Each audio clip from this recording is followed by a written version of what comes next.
ప్రభువు ప్రపంచ ప్రజలకు ఐక్యత, అహింస, మానవత్వం, సౌభ్రాతృత్వం అనే పాఠాలను బోధించడం వల్లనే ప్రజలలో బాగా ప్రాచుర్యం పొందారని ఎమ్మెల్సీ జయమంగళ వెంకటరమణ అన్నారు. గుడ్ ఫ్రైడే సందర్భంగా ఏలూరు జిల్లా కైకలూరులో నిర్వహించిన సిలువ మార్గం కార్యక్రమంలో పాల్గొన్న ఆయన సిలువను మోశారు. ఈ సందర్భంగా ఆయన మాట్లాడుతూ, యేసుకు సిలువలో వేసిన రోజునే బ్లాక్ ఫ్రైడే అంటారని, ఈ దినాన్ని good Friday, great Friday, holy Friday అని కూడా వ్యవహరిస్తారని అన్నారు. శాంతియుత సమాజం కోసం, సన్మార్గ జీవితాన్ని మానవ జాతికి తెలియజేయడం కోసం తన రక్తాన్ని చిందించిన యేసు ప్రభు జీవితం ఆదర్శంగా తీసుకొని ప్రేమాభిమానాలతో అంతా కలిసిమెలిసి జీవించాలని అభిలాషించారు. మీ పరిశుద్ధ మాంసం మీద నాకు నిజమైన భక్తిని, ప్రేమను పుట్టించి కరుణించండి. వాక్యముల సముద్రంలో వెలిగి ఉండడు నా రాజ్ని, మీ దివ్య కుమారుని పాటలను నేను నిరంతరము భక్తితో సమర్పించినట్లు నా కొరకు మనవి చేయండి. పెట్టుటకు ఆ పాపముల ధ్యానము చేత నాకు జ్ఞానం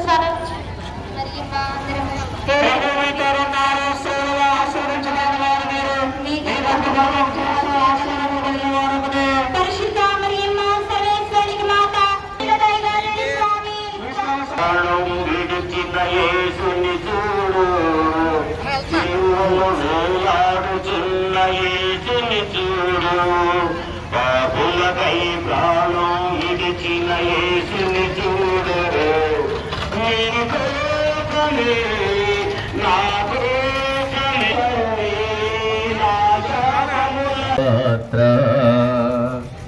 సిలువలో సాగింది యాత్ర, కరుణామయుని దయగల పాత్ర. ఎవరి కోసమో, ఈ జగతి కోసమే, ఈ జనుల కోసమే, ఈ జగతి సాగింది యాత్ర, కరుణామయుని దయగల పాత్ర.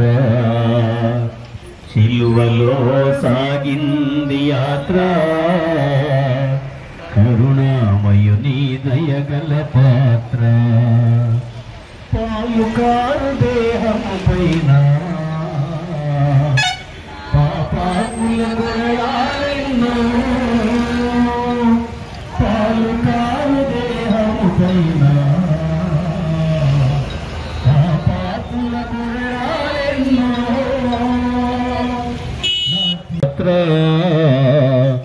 కరుణామయుని దయగల పాత్ర. సిలువలో సాగింది యాత్ర, కరుణామయుని దయగల పాత్ర. వెనుకంది ఒకరు గేలి చేసినారు, పరిహాసమాడినారు. పాపాత్ముల కొలడాలెన్నో నాట్యమాడినాయి, నడి వీధిలో నడిపాయి నాట్యమా